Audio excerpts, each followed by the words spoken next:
Hello, everyone, and welcome to the Girly Nerd Podcast. This is the podcast where we talk about all things pop culture, movies, TV, theme parks, all the fun things. Tonight's topic is going to be Hayley Mills, specifically the movie she made for the Walt Disney Company. And my two guests tonight, it's my first time having two guests on the podcast. I have Stanford Clark and Brian from Keeping Walt and Disney. Thank you both for being on my podcast. Thank you, Marianne. It's so fun to Thank be here with you both. Love talking about Hayley. Excited. Yeah. So before we start, I want to give you both an opportunity to say where people can find you on social media and YouTube and whatnot. Stanford, you can go first. I'm the host of the Movies Past and Present podcast, which you can find me at moviespastandpresent.com. And just as it says here on the screen, my Instagram handle is at Stanford Clark. And I'm Brian Crawford. You can find me at Keeping Walt and Disney on Instagram, Facebook, and YouTube. I specialize in Walt Disney era live action film and television. And I usually do a live stream every couple of weeks where I focus on one of Walt's movies or TV shows, and I like to show off like lobby card collections and things movie memorabilia from that era. So.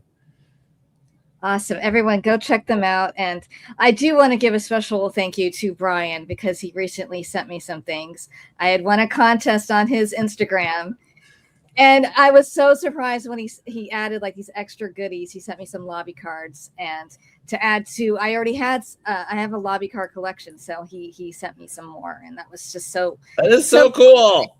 It's so kind.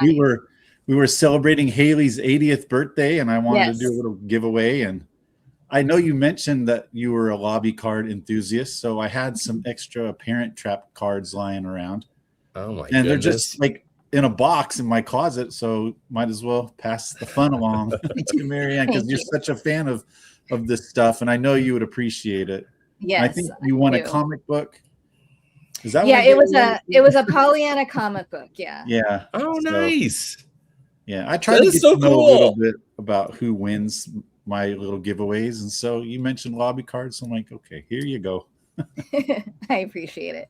Yeah. So before we talk about how we rank each of her movies, I want to ask you both when you first saw her movies, what you like about her Disney movies, whatnot. Why don't you start, Brian? I can't recall the first time I saw a Hayley Mills film. I'm sure it was my dad. He is just a Disney movie nut. Growing up, we didn't have cable. We only had whatever he would record off the Disney Channel free preview. And then tapes he'd rent from the VHS store.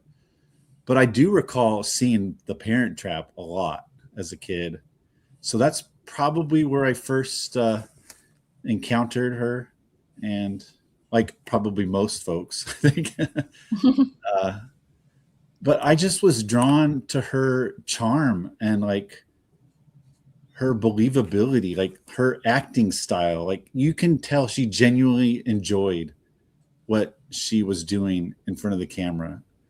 And, over the years, as I've watched her films and read her memoir and just studied, the films she did, and you can see that, each time you watch a movie, you can tell like she's enjoying that film and she really gets into the character. And there's so many like recurring themes in all of her movies that I just kind of latch on to. I think it's just wholesomeness, innocence, just kind of like her awkwardness that is just like so like it's just so attractive. I just love all of her movies, not just the Disney ones, and I've kind of branched out to her other films as well, and it's still the same Hayley, even though sometimes she plays roles that are kind of bratty and snooty. But they're all fun, and it's just easy, very easy to like her. She's got this likability, I think, that a lot of people gravitate to. And what about you, Stanford? I love what Brian had to say. I think for me, thinking back, and it's been a while because I'm an old man, but I think it was a record. I think that Interesting. my parents had we had a lot of music in our home, and we had albums, LPs, right? And I know that we had I can't remember if it was a 45, it was a single, or if it was on a larger album, but Let's Get Together from the Parent Trap. I know that we had that, and I think pretty obsessed with that song is what I'm remembering. And there was a lot of playing it over and over again. I probably was driving my parents and siblings crazy with that. But that was probably my first memory. I can't remember when I saw the Parent Trap for the first time, but also, again, speaking of my age, but when it was like holiday weeks, and I can't remember if it was like a Christmas holiday or like coming up on summer vacation in elementary school, they would show a movie, and they would have it on, I think, reel to reel. We'd go in the auditorium and they show a movie, and I think one of them was Pollyanna. I think the first time I saw Pollyanna was in elementary school, in the auditorium when they were showing the movie. One other final story, because I wish I could remember which one was first, but I bet it was the record. But still, same thing. One of my friends growing up, they would have a big party every summer in their backyard. They had a really nice big backyard. Actually, it was more kind of long and narrow, and they would set it up as a movie theater. And they owned a copy of Summer Magic, and on film. And I don't know what. I don't think it would have been 35 millimeter. I think that would be too big. Anyway, I don't know, would it be 16? 16 millimeter. 16 millimeter, I would think. I think, but anyway. Summer Magic in their backyard. It was fun. They'd have, popsicles and stuff, and we'd hang out and watch a movie after dark, which was fun. So anyway, those are kind of my three main memories. I wish I could remember which one was first, but you're nice to indulge. You're nice to indulge me with all three. I don't remember which one I saw first, but it was either Parent Trap or Pollyanna. It was one of the two. Yeah, we had the Disney Channel, and we recorded them before we bought, and then at some point we bought the VHS tapes, and those two movies in particular, and then Swiss Army Robinson, I just watched, and Mary Poppins. I watched those four movies on a loop constantly, and good choices. At some point I saw her other movies, probably on Disney Channel. It's hard to remember, but I think the next one I saw was probably Summer Magic, because I remember on the Parent Trap, we recorded it, and there was a thing, an interview with Hayley Mills talking about her movies, and it was showing little clips of the movies, and the way she was dressed in Summer Magic was so appealing to me. I'm like, what is this movie? Because I love stories that take place turn of the century and stuff. I'm like, oh, she looks so cute. What is this movie? And so I feel like I sought that one out before the other three. But yeah, I just, like Brian said, she's so wholesome and sweet, and she's so natural. She's very natural on screen. I don't feel like she's acting. Funny, just feels like a real kid. So I love Disney animated movies, but the live action ones, I don't want to say I love them more, but sometimes I feel like I watch them more for whatever reason. And yeah, the Hayley Mills ones are always at the top when I'm talking about my favorites. So quickly, before we talk about our ranking, I just want to talk briefly about just a couple other movies. First is, it's not a Disney movie, but it kind of feels Disney-esque, and it's worth mentioning. It's The Trouble with Angels. And this movie, it's directed by Ida Lupino, and it also stars Rosalind Russell, Mary Wicks, and June Harding. And it's a there it is. It's a very cute movie. I didn't see it though till I was most impressive, Brian. Yeah. Great choice. It's a really, really great film. It's a good and movie. So if you're a Disney fan and love her Disney movies, I recommend watching that. It's It has a wholesomeness. It has maybe a little bit more of an edge because, like, I think in one scene they're like smoking, but other than that, it's pretty darn sweet. It's very Disney adjacent. It's got it is. Mary Wicks is in there, and, it so feels like a Disney movie in a lot of ways, doesn't it? Yes. Yeah. A lot of folks think it's Disney, and they're surprised to find out it's not. It's not. Yeah. Well, and it has such a touching, heart to it. Sure. I won't spoil what happens at the end for people who haven't seen it, but it's really lovely, especially as someone who is Catholic. So I appreciate that film on that level. And then the other one I want to talk about is The Parent Trap #2. Okay. So she made multiple sequels. She made Parent Trap 2, Parent Trap 3, and then Parent Trap, like Hawaiian Vacation. I forget the exact title. I don't remember #3 and the Hawaiian one very much, but I do remember #2 because, again, I had it recorded off of Disney Channel. It's on Disney Channel. I think that's where I saw. Yeah, and I watched it a lot. Were they all on Disney Channel too? Yeah, they were. I think that one was actually on like the Disney Sunday Movie. Oh, okay. At one point, like in the mid 80s. I think so. That would have been, okay. 85 or 86, somewhere in there. Yeah. Okay. Yeah. So you two know this movie? I've seen it a few times. I've seen it. There was a Parent Trap DVD release that had that movie on it. I have that, yeah. Yeah. I've got that DVD. I bought it specifically so I could get Parent Trap 2. Oh, because I already had I already had regular Parent Trap. But I'm like, I love Parent Trap 2. Is there something that's so cute? That one, it has Tom Skerritt, and the two girls are Carrie Keyheim and Bridget Anderson. And one of the things I like about that movie, it is filled with Easter eggs to like Hayley's other movies. So the two girls their characters are named after characters from her movies. Oh yeah, that's right. Yeah, so fun. Like Nikki her daughter is Nikki Ferris, and her daughter's friend is Mary Grant. So I like it's so cute. I didn't know the Mary Grant one. That's cool. I need to rewatch that now. Okay. Yeah, I haven't seen it forever. At the end, Hayley Mills' boss is Mr. Elias. Mr. Elias, like Walt's middle name. Yes. That's cool. I'm like, I love things like that. I just think it's so cute. Yeah, that's fun that they put a bunch of them in, Marianne, right? For all the Hayley fans. And then one I do want to give a shout out to, because I was born in the 80s. So I loved Saved by the Bell. Oh, but yeah. I loved the first iteration, which was Good Morning Miss Bliss with Hayley Mills. Bliss. Yeah.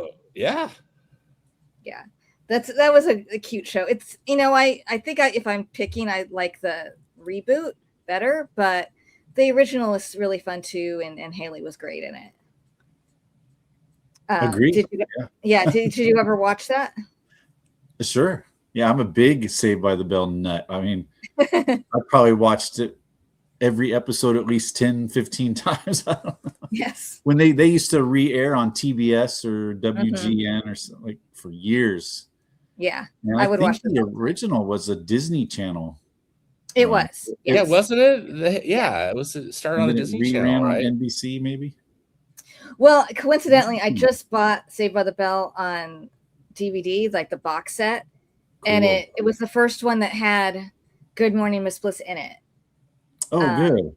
Yeah. So I watched some extras, and they had one pilot that didn't for NBC, and it was actually a bunch of other kids in it, but Hayley Mills was in it. That's right. Yeah. And it didn't get picked up. And then Brandon Tartikoff felt so strongly about it that he sold it to the Disney Channel and then recast all the kids. So that's right. It was originally supposed to run on NBC, and then they gave it to Disney. That's you got it. That's right. Yeah. So if people like Hayley Mills, I recommend trying to find all those because they're fun to watch. But so there's six movies. I'm curious how you guys are going to rank them. Brian, why don't you start? What did you put in 6th place? Oh, this is like so hard to do because it's like trying to rank your kids. Yes. But okay, I did do this today, and then I like went back and changed some things around, and then I remembered what it is I love most about Hayley Mills films, and so that really influenced, well, not just Hayley Mills films, but Disney films in general.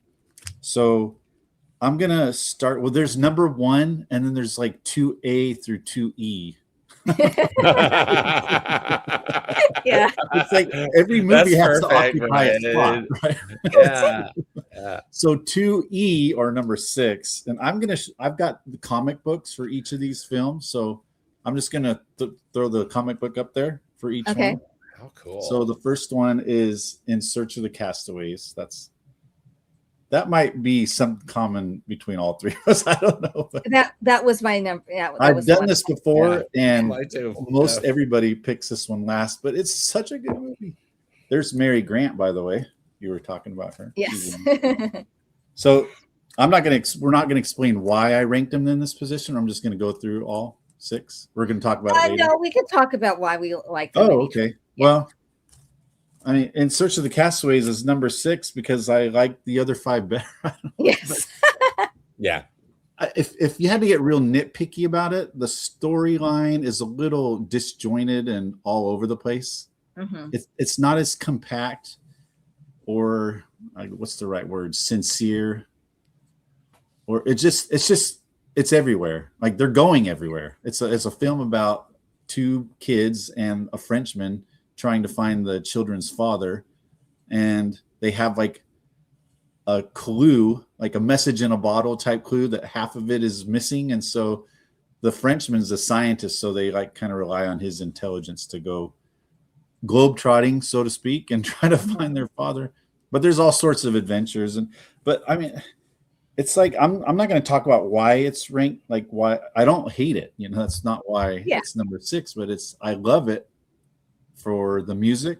The music's great. I think it's a lot of Sherman Brothers songs in there, and the actors like Maurice Chevalier is just the eternal optimist, and it's so cool seeing him and Hayley together, who are both very optimistic type folks, and there's a lot of joy going on despite some very dangerous circumstances. Like case in point, when they're sliding down the slopes of the Andes on a rock, and Maurice Chevalier's like, enjoy the breeze, you know. Enjoy it. So yeah, I mean, the story is crazy, but it's Disney crazy, and it's the kind of crazy that we love as Disney fans, I think. Yes. And Hayley almost got her first kiss, and in that one, I like that she like was reunited with Michael Anderson Jr. in this film because they were together in Hayley's first film, Tiger Bay. And I didn't know that. If you read her biography, her memoir, she chose Michael Anderson Jr. specifically for the role because he was supposed to have been her first on-screen kiss, and so she picked the dude she loved the most in Tiger Bay. And, that's another great Hayley film, her first film. It's on YouTube. You can watch it for free. Oh, that's good to know. But yeah, it's like he's a handsome guy, but he's a little chauvinistic, male chauvinistic going on in there. But yeah, so it's like the songs, the actors, and I'll let Stanford talk about why. Yeah. Sounds like I go on and on. They've number 6. No, I love to hear it. Am I on Marianne? Then I don't want to button line. Are you want me to go? Go ahead. Yeah. So yeah, number 6, same for me is In Search of the Castaways. You know, I'm with you. I don't think in any of these 6 films really Hayley didn't make a bad film at Disney. Mm-hmm. You know, I think they're all charming in their own way. And I think just as you said so perfectly, Brian, just like, yeah, this is, I mean, like the other one's better.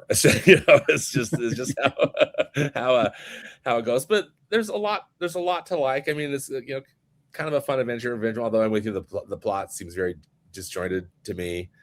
And I like that it was directed by Robert Stevenson, although definitely not his best film. But so cool. Just as you're saying, with Maurice Chevalier, George Sanders is in it. I mean, that's super cool, I think, too. So fun, a fun adventure in the Disney style, that we love. But I like the other films better. Yeah. So I put this last, because I like this one basically the least. Not that I don't like it.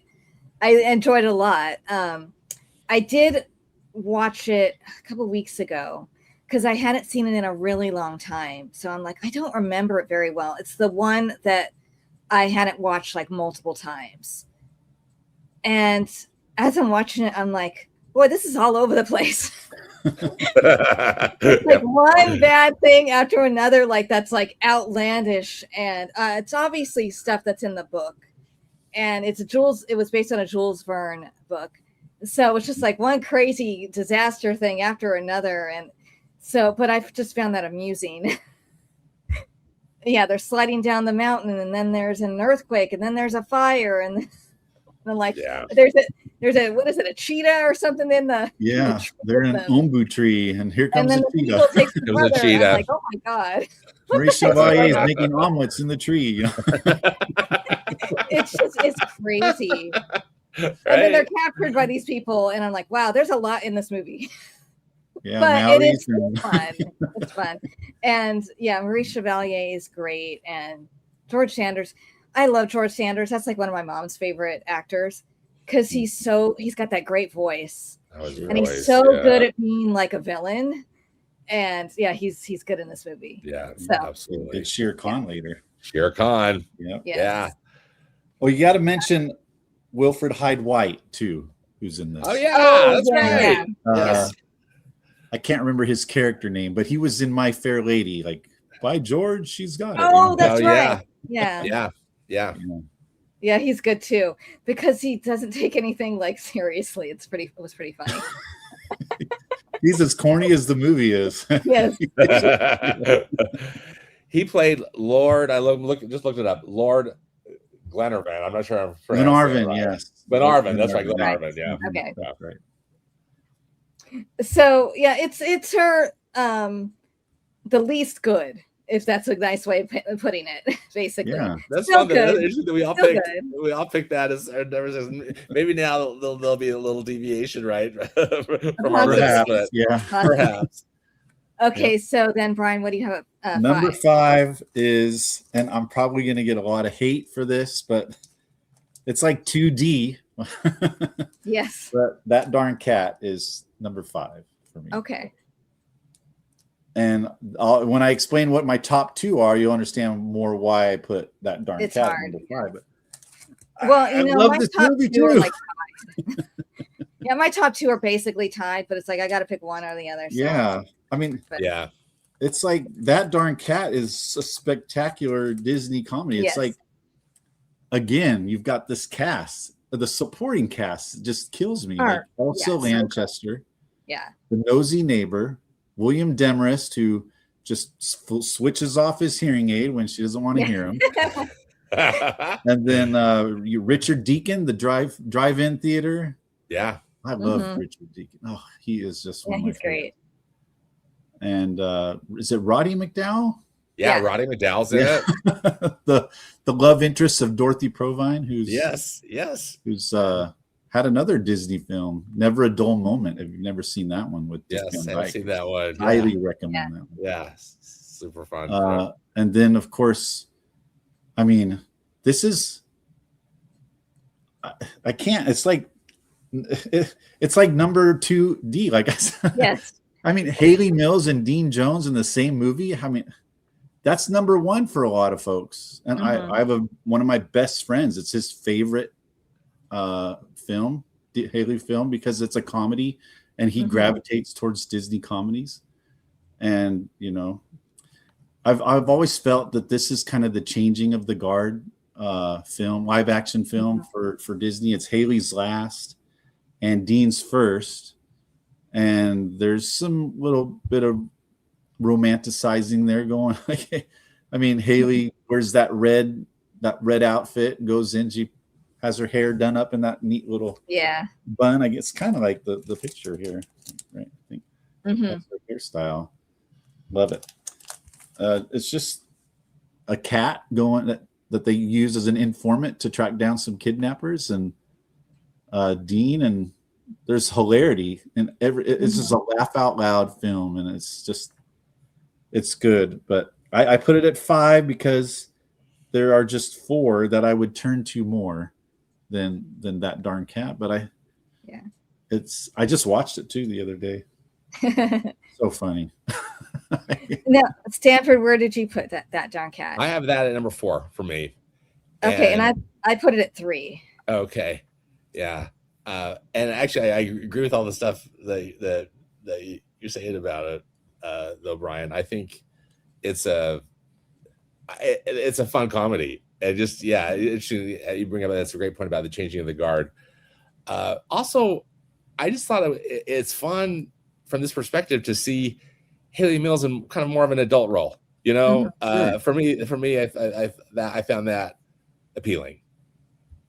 Yeah, certainly the last time I watched it. You know, I remember watching it a lot and loving it as a kid, but you know, rewatching the film was like, oh yeah, I can see. Yeah, she's not Pollyanna anymore. Yeah, exactly. Yeah, she's this, you know, confident young woman, and with the cool 1960s hair and all this stuff. You know? Yeah. I love how she treats her boyfriend, her Canoe. Canoe. Make me a sandwich. Exactly. Canoe's so funny. I put it at 3. It's like my 3, 4, and 5 are almost kind of tied, but I bumped this one up to 3 because it makes me laugh a lot. And I love the cast. Well, one, I love Dean Jones. I think Dean Jones is so charming and cute, and I love him in this movie. Though I do crack up. He does it a little bit in The Love Bug too. I crack up at his fake driving, how bad it is. When he's holding the steering wheel, they're going straight, and he's going like this. I'm like, why are you doing this? It's hilarious. It's not even attached to a steering column. It's so funny. That's so good. Like Roddy McDowell is so funny. Yes, exactly. And what cracks me up is Roddy McDowell would always play these really jerky characters so well, and in real life he was like the polar opposite. He was just so sweet. And I saw on YouTube one day he was known for having like these like parties and stuff at his house where everyone would come over for his house on the weekend, and like because he lived near the beach or something. And it was basically, it's like his house was like the hangout house for everyone to come and have fun. And one of the home movies that I don't know how they had these home movies, but Hayley was there on a couple of them, and just sitting there having fun. And but yeah, he's great. Elsa Lanchester, so funny. I love when she gets arrested, and they're like, you know, and they think she's a man. Like, you don't have the face for this. Her husband turned her in. And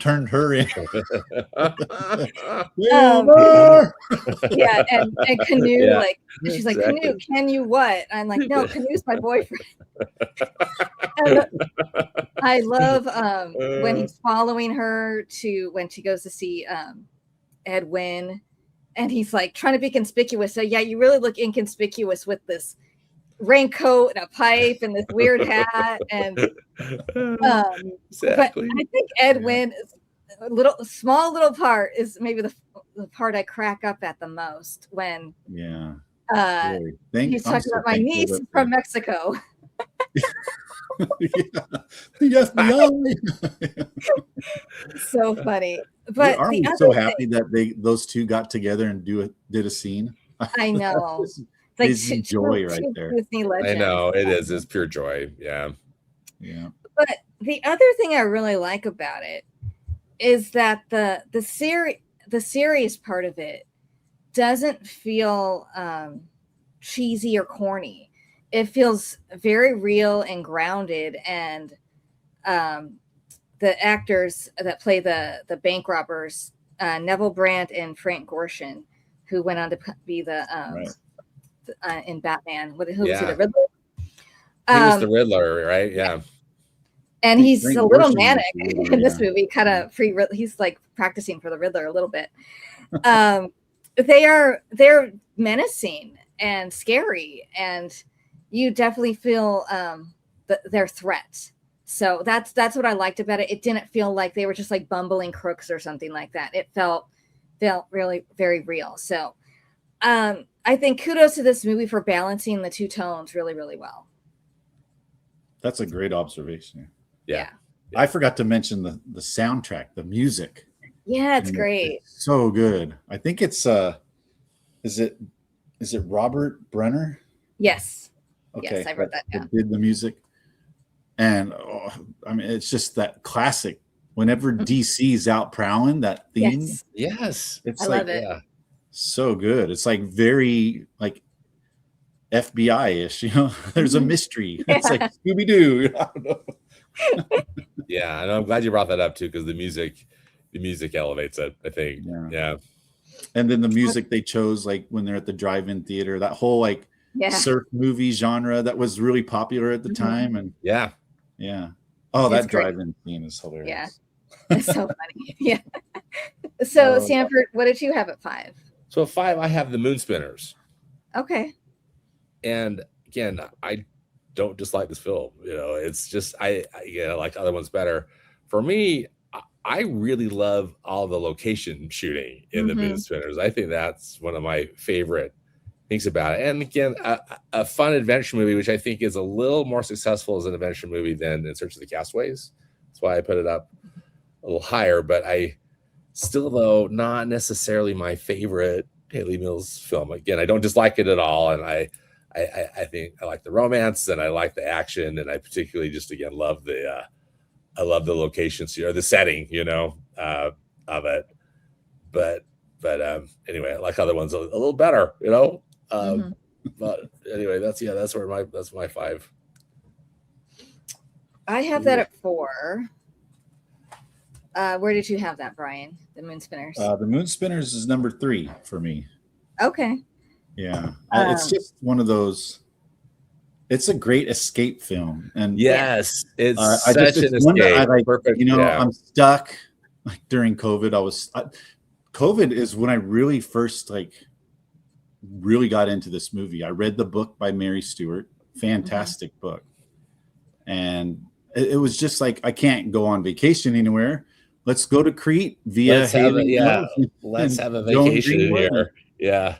And I'm with Stan on this. Like the scenery, it was all shot on location in Crete, and just a gorgeous movie. I love Americana Disney films. That's my favorite genre of Disney films. And then my second favorite are the ones that Walt filmed in Europe. And on my Instagram, right, that's kind of a theme I got going on, where I'm rewatching all of Walt's European film and cool TV shows. And so I've been posting a lot of those recently, and a lot of people are like, I never even heard of this before. Walt Disney did a biopic on Beethoven and aired it on his. But yeah, there's a lot of treasures out there, and Walt spared no expense with this. I mean, when he went out to Crete, the Ios Georgios, the town there, they pretty much built everything. The church that Disney built the church. They built a lot of other structures that Walt says, you know, when we're done and we pack up and just leave all the buildings that we built for the town to utilize. I don't know if the restaurant was one of those. It could have been, but I do remember reading about that. But it's just a great movie. And I think one thing about this movie, it was 1964, right? Yeah. And so there was another film in 1964 that got a lot of attention and notoriety. Right? A lot of 1964 films they get overshadowed. I think Moon Spinners is one of them. Another one that I absolutely love that I don't think a lot of folks talk about is Amo and the Detectives, which is on Disney Plus. I mean, these are both on Disney Plus. Moon Spinners. But it it was a rough year for films that weren't named Mary Poppins. That weren't Mary Poppins. Yeah. And Walt had this thing going on in 1964 where he would go out and like find these very famous ladies to come back and do a scene or two for his films. Like everybody knows Jane Darwell, the bird lady in Mary Poppins, but in Moon Spinners, he got the silent film superstar Pola Negri out of retirement to do that scene. I just love that. That's like my favorite scene of the film is when Hayley comes in there and she's like driving that speedboat, and I don't know, how did they let her on that ship at the end? Like there's this crazy girl in the ocean. Should we let her on? Sure. Yeah. She's just about to like make the deal of the century with these stolen emeralds. Let the random girl on board. Yeah, big whoop. No big deal. I'm glad you brought up Emil and the Detectives, because I like that movie too. So that's fun to be reminded that the year it came out and how it was getting overshadowed. It's good. It's interesting. That's set in Berlin, but all the kids speak English. You get a great look at Berlin in the 1960s. It's fascinating. It is. It's really fascinating. But the great cast in that one, Tim that's Eli Wallach. Yeah, Eli Wallach, who's a great villain. I think How the West Was Won, or what movie was he in? The Good, the Bad, and the Ugly. The Good, the Bad, and the Ugly. The Good, the Bad, and the Ugly. Yeah, and he just fit that role perfectly. Mm-hmm. Yeah. So I put that one up there because it's great. Yeah, it's like a very Alfred Hitchcock-esque type film where I was gonna say that. Yeah. Yeah. Oh, I'm sorry. You can talk about that. Oh, go ahead. I was just gonna say I always call the Moon Spinners Hitchcock for kids. Yeah. Because it has a very Hitchcockian kind of feel and tone, and just a little bit more accessible for a younger audience than his movies. I debated between 3 and 4. Between that Dark Cat and the Moon Spinners, because I love them almost basically equally. Yeah. I loved all the scenes. I love that it's shot on location. I think that makes a big difference. Yeah. When it's, real and tangible, and I love the story. It's nice seeing her, like a little romance for her, and I'm pretty sure I read that she had a little crush on her co-star. Peter McHenry. Yeah. Peter McHenry, which I don't blame her. He was really cute. Yeah. Really has that, he kind of reminds me of a really young Jude Law. That kind of look and feel, and the accent and everything. Sure. And he's great in it. And Eli Wallach, again, like that Dark Cat, very scary, menacing and believable. Yeah, and, he's a good villain. I like her shooting. Her aunt by Joan Greenwood. I love how like exasperated she gets and like dramatic, especially at the end when they're in the hearse and they're stuck on that road, and it's like you don't see it happen, but when they drive back up to the hotel where she's all of a sudden driving, it's like clearly she just had enough and she just took charge, and I love that. I don't know. It's a more mature movie, and I liked seeing that for her character, and then I love the little boy Alexis. He's really funny. He's like, he's always saying, for crying out loud, and at the end, for crying loud out. Yeah, that's so cool. You pick up on these things. He's awesome. really cute. This is what I've watched a lot. And fun fact about that little boy, what is his name? Michael Davis. So if you're a fan of the Dick Van Dyke Show, he is in an episode where everyone wants to audition their kids for the Alan Brady Show. And he's the son of one of their new neighbors. And he comes in and he does a tap dancing routine. And it's amazing. Wow. So, yeah. I found that out just a couple weeks ago when I watched the Moon Spinners, and then I was watching Dip and Deck. I'm like, wait a minute, that's the same kid. So yeah, that's so cool. That's cool. Oh, that's fun. Good catch. And I also I like the score of this movie too. It's really good. It's by Ron Grainier. I don't think I'm saying it right, but and the song too is really nice. Yeah, and the opening title song by Terry Gilkyson. Oh yeah. He's the guy that doesn't get enough credit. Like Sherman Brothers, of course, are like the superstars, but yeah, that's a nice song though. Yeah. And I love it. Yeah. He did a lot of those great opening titles, like The Three Lives of Thomasina is another one title song. That's right. Oh yeah. Yeah.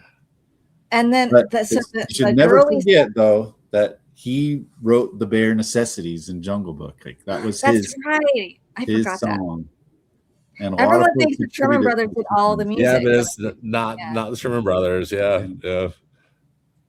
He's a good one.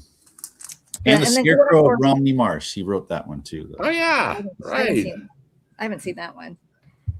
But the girly side of me also loves the Moon Spinners for every single thing Hayley Mills wears in this movie.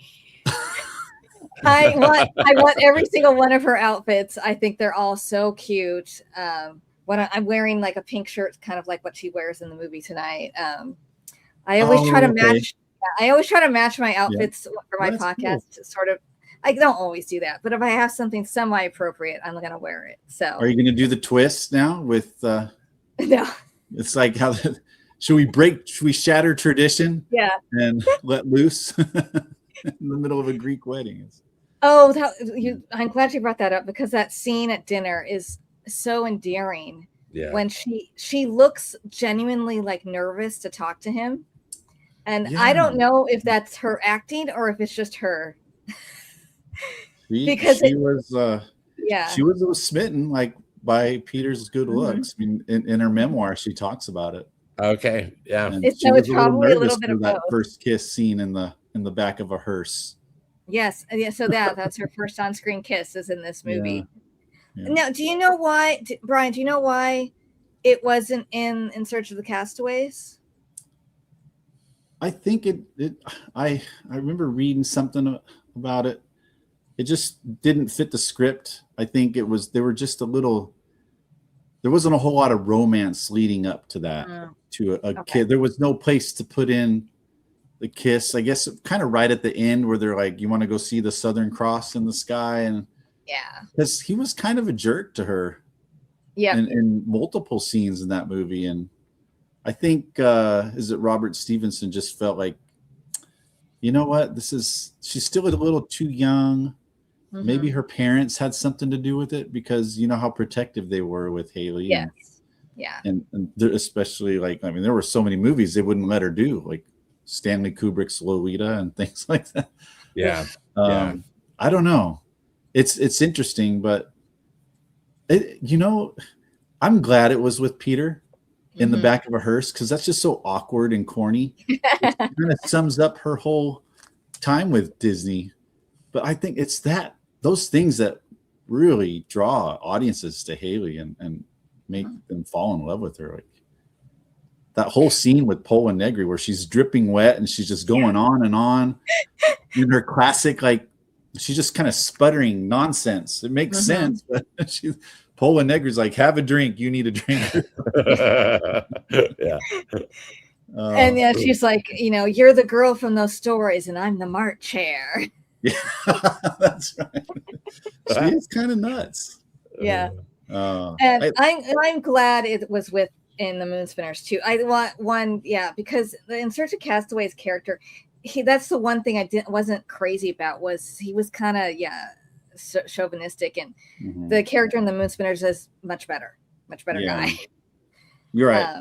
And if you read the book by Mary Stewart, the whole reason why Hayley's character went along with her aunt in the film, she's collecting folk songs, but in this book, she's collecting flower samples or things, and her niece Nikki just travels along with her, basically to look for boys.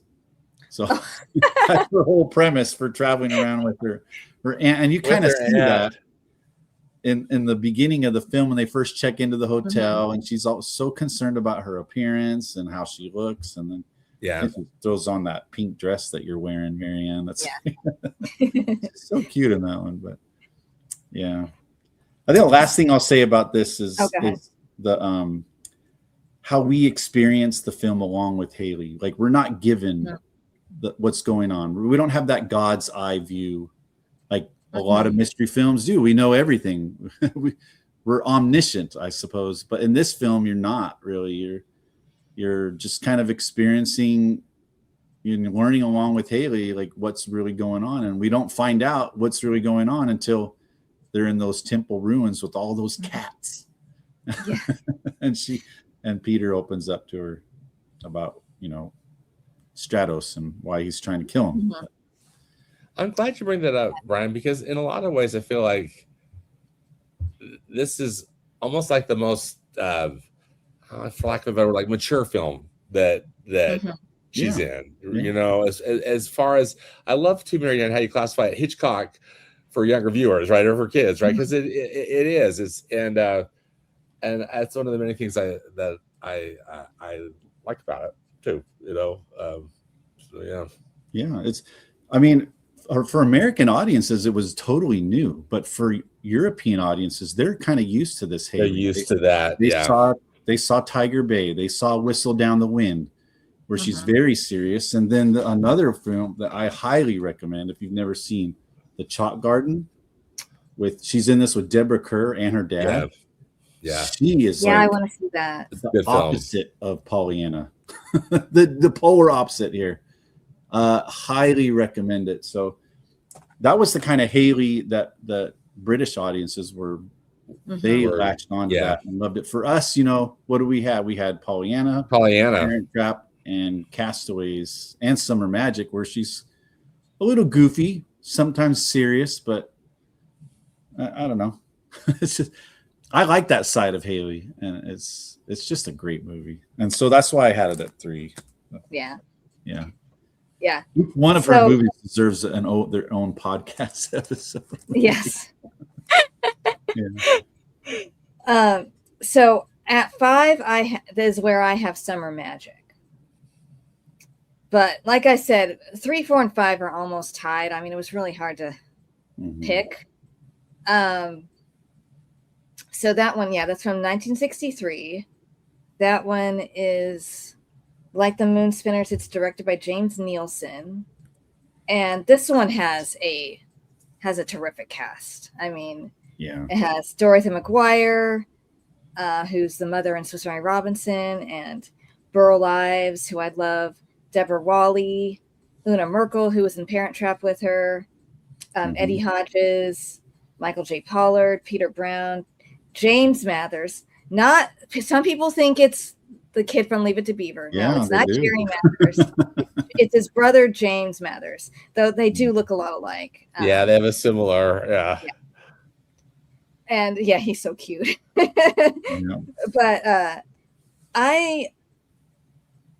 it's like, it was hard to put it at number 5 because I love it so much.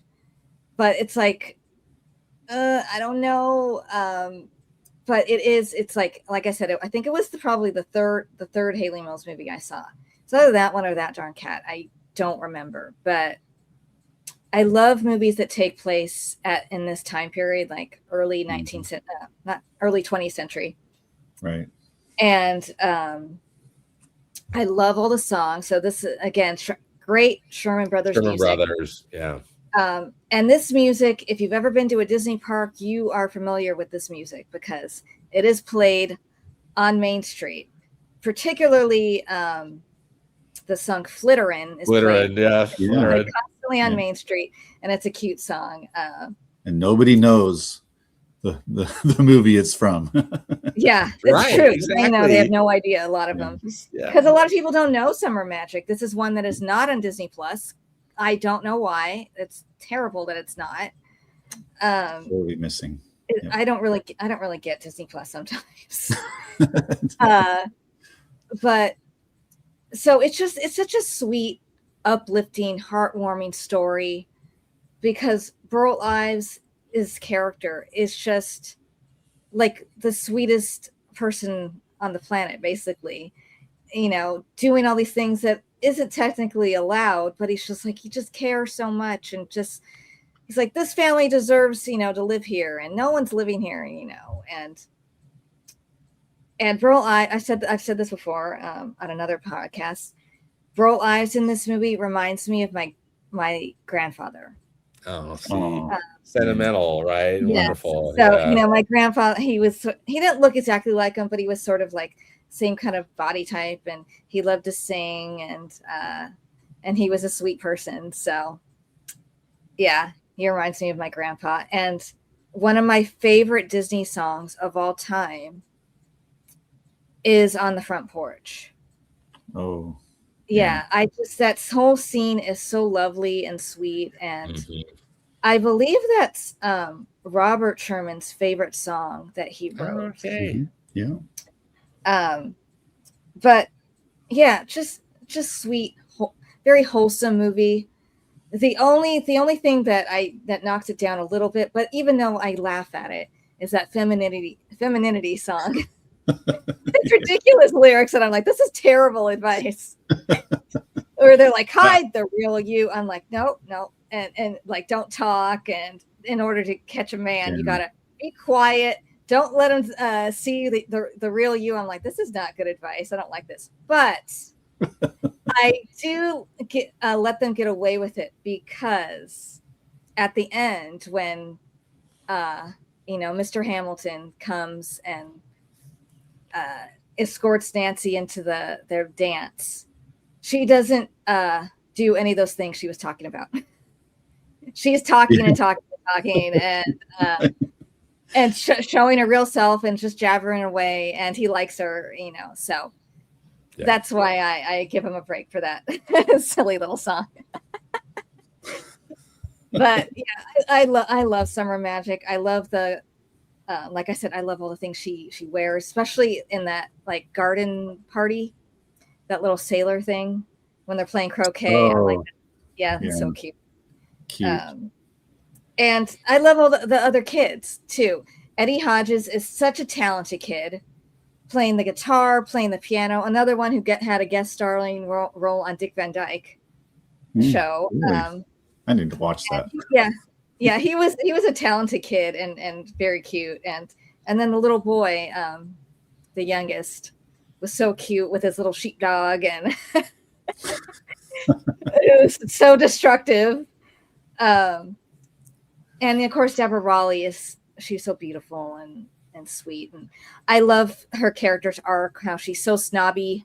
Yeah, she's got a great character arc. Yeah, but then becomes nicer, and you could see that it's just a mask. It's just her own insecurities about her own family and stuff. So yeah, I love all the characters, and then Una Merkel's so funny as Mrs. Popham. I love when he's trying to find a painting to be Mrs. Hamilton, and each one, like they play that like sexy music. Yeah. Women who are kind of like after us. She comes in and she's like, Mr. Popham, it's the Sabbath. What are you doing? You do with those women. Yeah. And what's funny is, I don't know if it's still there, but the lady, she's like lounging and kind of like this, like, it just has like things like draped over her. Mm-hmm. I believe for the longest time, I don't know if it's still there, was in the Golden Horseshoe. Yeah. Disneyland. I don't know if it's still there. It's been moved to Pirates of the Caribbean now.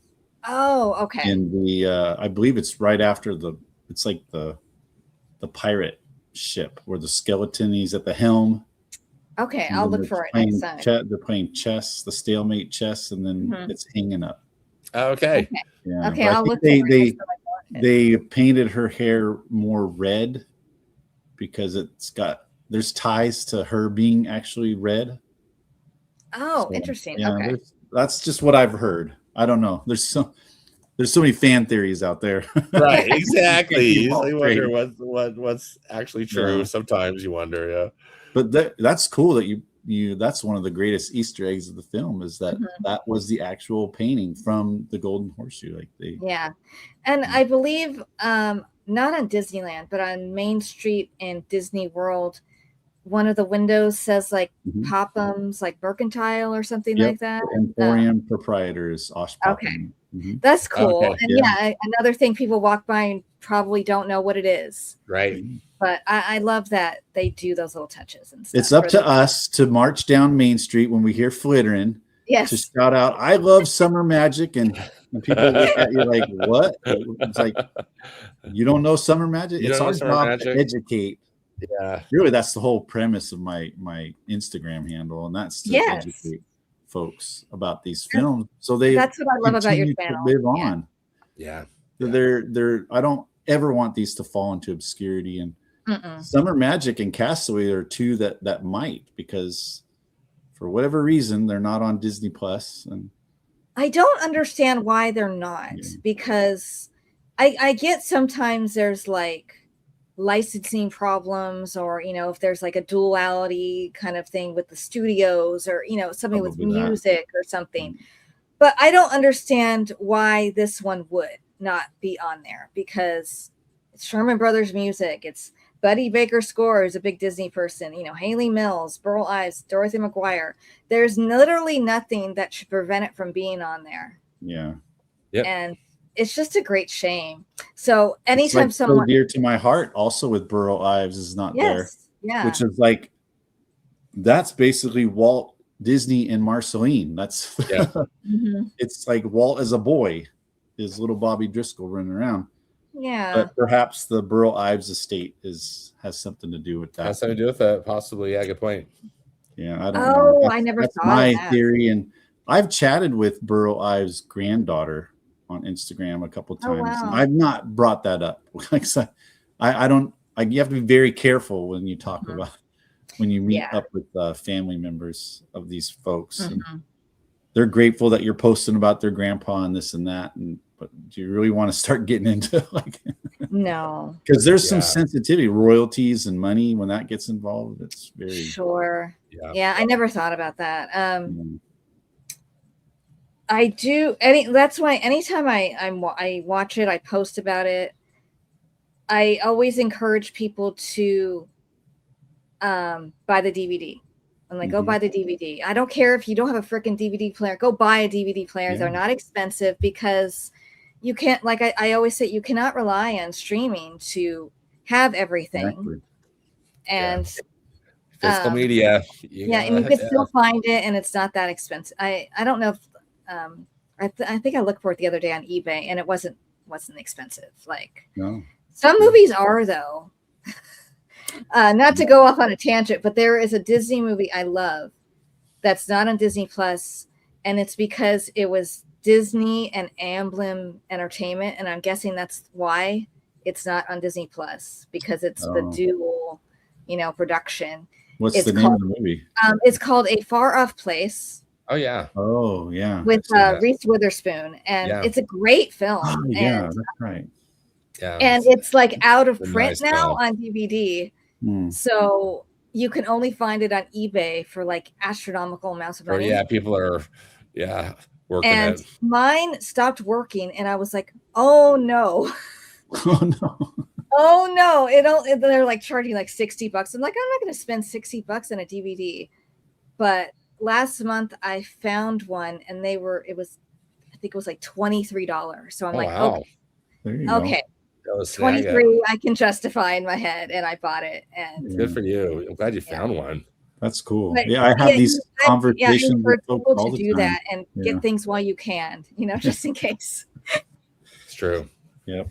Yeah, get your favorites. But what are your guys' thoughts on Summer Magic? Stanford, why don't you start? So I have Summer Magic at 3, and as I mentioned in my opening, blah blah blah, is that I have happy memories. It's sentimental, that watching it in my friend's backyard with the neighborhood, and plus I just think it just is the most charming, sweet movie too. So I think sentimental value for me, as well as just the charm. I love the Sherman Brothers songs, and and just think it's a sweet story too. So it's a film that I really like. That's why I have it number 3. Yeah. Awesome. Well, I had it at number 2, Summer Magic. Nice. Yeah, there's a so Summer Magic. cute. Oh, and I didn't even show the Moon Spinners. Here's the Moon Spinners comic book too. Oh, now that I have the Pollyanna one, I want to get these other They're ones. so cheap. Yeah. Go on eBay. You can find these for like $5 to $10. Okay. Maybe you can find someone who's got them all, and you can get a bundle. Oh, yeah, you guys amazing. just kind of nailed all the reasons why. Oh, there's your scene. Yeah. Oh, I love it so much. I think Summer Magic is a stop and smell the roses type of movie. Yes. It's really like, when I think about it, it's essentially Main Street on TV. Yes. Right? And how you should be experiencing Main Street. I mean, if it's your first time to Disneyland, yeah, go run off and go to Space Mountain, Stan's #1 attraction. Yep. And however, I do stop and smell the roses. I promise, Brian. But on the next visit, you should really take your time to enjoy it. And then Summer Magic is full of those moments when Deborah Wally sings Summer Magic. Not Deborah Wally, Gordon McGuire. I think it's right. Yeah, it's not her Marilyn voice. Hooven or something. Who's actually dubs her. Yeah, dubbed her over that. But that's just like, it takes a good 3 to 4 minute chunk of the movie, and there's a lot of true life adventure B-roll footage going on during that scene, and then on the front porch is just, boy, if that is just like, isn't that how you want to spend every summer evening? Yeah, like just sitting on your porch, absolutely, giving Deborah Wally the evil eye because you had a thing for Peter Brown. Yeah. But don't hold on, Hayley. Be patient. You're gonna win in the end. That's right. You're gonna get the dude at the end. Yeah. She's gonna hook up with the real estate tycoon, and yeah, Deborah Wally's gonna end up with the school teacher. Mean school teacher. So she won the jackpot. So yeah, it's just a great movie to slow down, even though it's very episodic in nature. It's like I have a hard time describing why. It's just the Americana slow,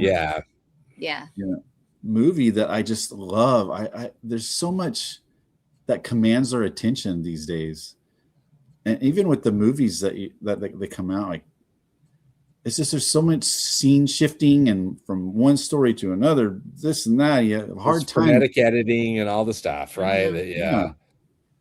Yeah, I don't know the buzzword. Stan, you're the movie guy, so yeah. What'd you call it? Frenetic editing? Well, I could just call the editing of seems like modern day films, they only hold on one thing for like 3 or 4 seconds, and then there's edit, and then and it's just this almost sensory overload. But then I know that like my friends' kids watch an older movie, and they're bored because they're like, this is so slow. It's like, are you kidding me? This is so charming. Like, enjoy it rather than needing, just kind of this. So I was referring to it as frenetic, just in that it's just so like praised, and in your face. And this movie is just just like a summer evening that you're taking in, and enjoying every minute of it rather than needing to have, be entertained for every second, or stimulated every second. Yeah, I do too. It's great. Yeah, it's like just when you just need to like get away and unplug, so to speak, unplug from your devices and things that just a mile a minute kind of things. It's just a fun movie. Hayley's charming. I love all of her outfits in that too, and I love how she comes down the stairs and she has her little Cinderella moment. Yeah. Her shoe falls off, and is that Peter Brown? I might be getting the names mixed up. That's Peter Brown. Yeah. Peter. Okay. The teacher was James Stacy is his name. Yeah, the other guy, right? Yeah. I have these things too, my lobby cards. Here's the title card for Summer Magic. Oh, nice, Brian. These are so great. Yeah, I have. Yeah, you can't see my movie. poster, but I have a poster of Summer Magic. That's Summer what I do Magic. on my Instagram. I just show this stuff off, and people love it. Well, I'm so excited to be following you on Instagram now. So, but I'm glad you described it that way, because that's like a perfect way to describe it. That it's like Main Street, and as someone who is like, Main Street's almost like my favorite part of Disneyland. I love to just sit there and just people watch and listen to the music. Sit on a bench and eat a snack and just relax. It's just it's like my happy place. And and this movie feels like that. It just feels like you're just sitting on the porch, drinking some iced tea and enjoying a nice summer evening. And I feel like it's like the kind of movie that kids need but aren't shown for that very reason, because everything I feel like is too fast paced and the editing's too quick. There's a clip every minute and it's overstimulating. And if that's all you're exposed to, when you try to watch something slower, then you're like, this is boring. And I'm like, oh, it's not boring. You just are not used to it. And so, but if you get them young enough and they watch something like this, it's like watching Mr. Rogers' Neighborhood. Something calm and sweet and wholesome and uplifting and slow. It won't make you anxious. You don't feel anxiety watching this. It's the exact opposite. There's drama, obviously, but it's not the kind where you're gonna like go like that, which is a good thing. People. Sometimes I watch this movie if I just want to just like relax, and feel good, sort of thing. So what was the other thing I was going to say? I do think it is funny though that they use this true life adventure stuff in it. Was there what was the reasoning behind that? I don't know. I think it's just a cost-saving measure. So this film, it was filmed entirely on the Disney Studio backlot. So, and Walt's Golden Oak Ranch, like the lawn party. The lawn party was for some reason, I don't know, like right after church. Hey, can we have a lawn party? And then 30 minutes later, they got homemade ice cream and everything. That's Disney. I want to live in that world. the magic of the movies. So, are they going to really get someone to sit out in front of a pond watching bugs and creatures and things when they've already done that? They've got the Molots who did the true life adventure filming, and they've got tons of that footage. So Disney's great at reusing that stuff. They do it in their animated films. They do it for live action too. And that's fine. I have no problem with that. The last thing I want to say is one of the things I like about this movie, and another movie on the list, which we haven't talked about yet, is just I love that it's about good people, nice things happening to good people. You know what I mean? Like, Burl Eyes have such a big heart, and the Carey family, they're just sweet people, and she, like Nancy, she's just so grateful. That's why she's constantly writing to Mr. Hamilton, and so that's why when he comes in and he's like, I wrote you all these letters, and Nancy just wrote these from a grateful heart. And it's just nice to watch a movie about people who are kind and loving, and so yeah, that kind of sums up why we love these movies, I think. Well said.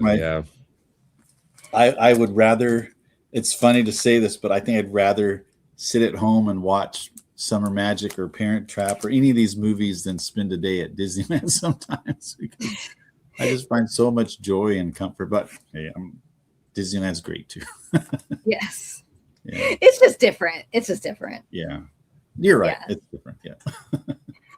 But so all we have is 1 and 2 left, I believe, and I don't know if we have like the same order or I don't know. That'll be interesting. I know, So I'm excited to. I don't know, but well, I mean, my 1 and Parent 2 are Trap was basically number tied. 4 for me. So you get. Oh, that's right. Oh. That's right. Okay.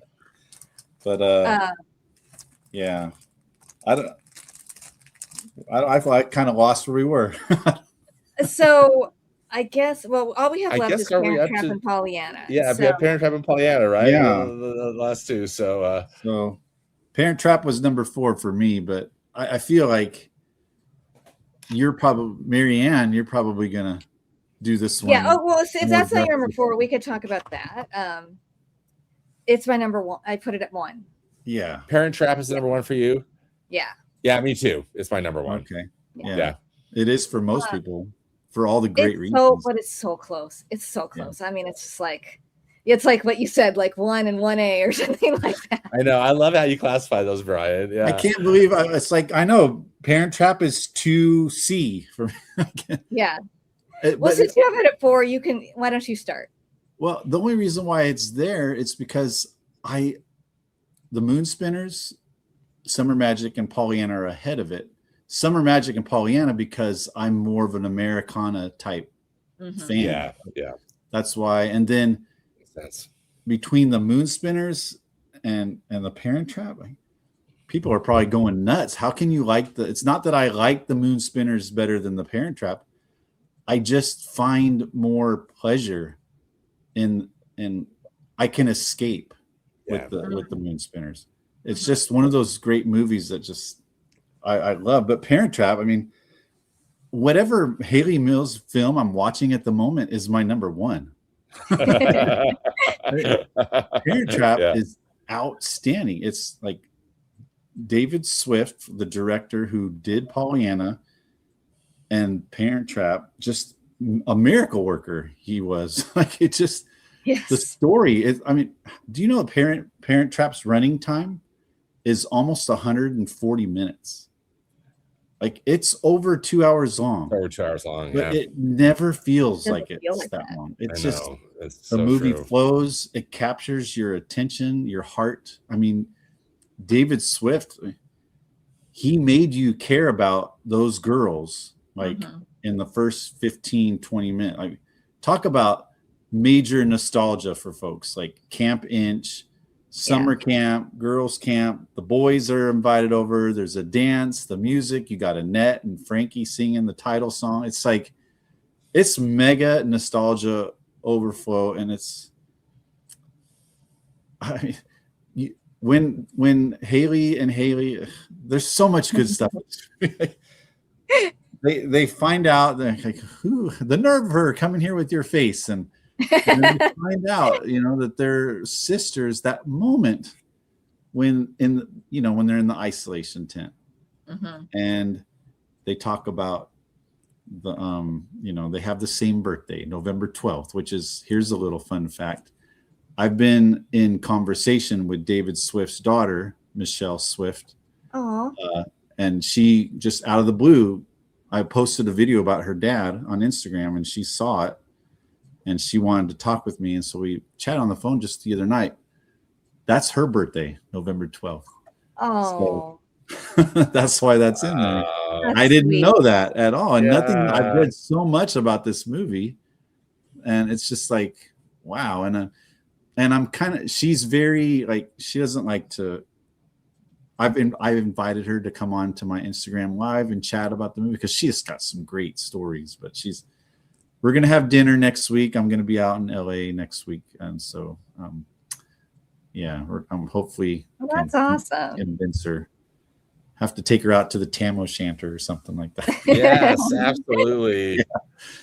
But that scene, there's so many scenes where I just got to break out the tissues in this one. Yeah. And that moment of reveal, like, when they revealed Maureen O'Hara's gorgeous picture, and they got the same mom, they got the same dad, and golly, sisters. And it's just, I mean, from that moment on, you care about these girls, and the rest of the picture supports that.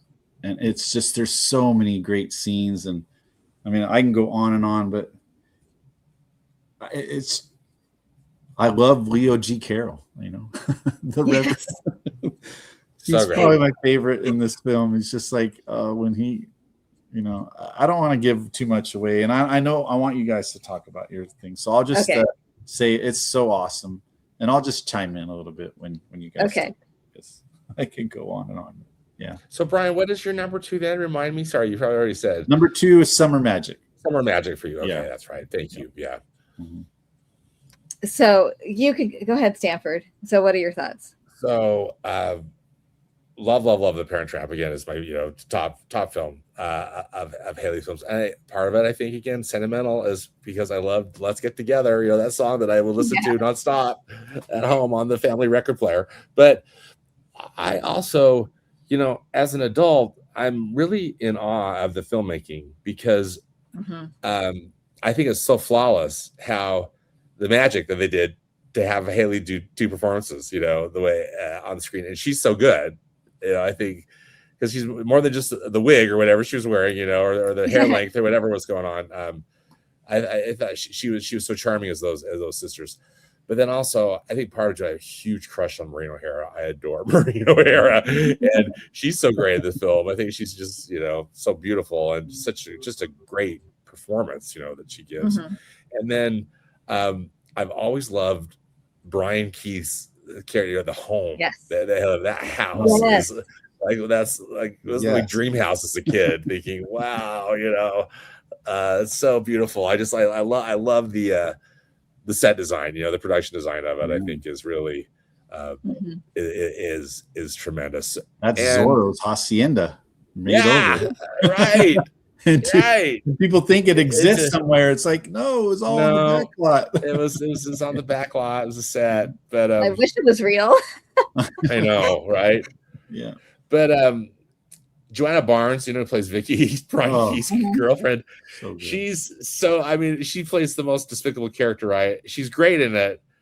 Have you ever seen the film Anti-Mame with Rosalind Russell? Not a Disney film. Not a Disney film. I'm gonna write that down. But Anti-Mame, I would highly recommend it. It's based on a stage play, so it kind of has that quality. You can see how it would work on the stage. But Rosalind Russell, you know, delivers a killer performance, and Joanna Barnes plays this horrible girlfriend of Anti-Mame's nephew. So it's fun to see her in those 2 roles, you know, because she plays kind of the horrible girlfriend, you know, in both films. So yeah, I would shoe recommend fits, that. right? Yeah, exactly. He's good at it. Exactly.